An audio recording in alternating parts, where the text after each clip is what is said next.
แท้ปล่อยน้ำใส่หน้าน้องแน่ปล่อยน้ำใส่หน้าปล่อยน้ำใส่หน้าน้องแน่เธอยังคิดถึงฉันทุกนาทีอยู่หรือเปล่าเธอยังจำเรื่องเล่าในวันวานได้หรือไม่เธอยังมีใจ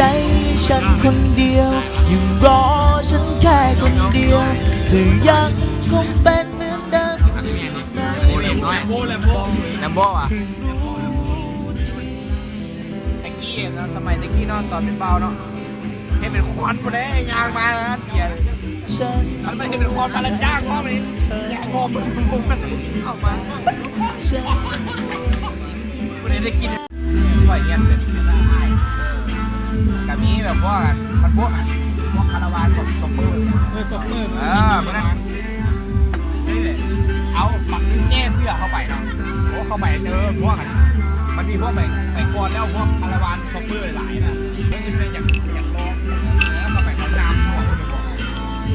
โอ้เขาไม่เมาเนาะจนนั่งดีเลย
ซึ่งว่าจะเป็นคิดไล่ของสมอง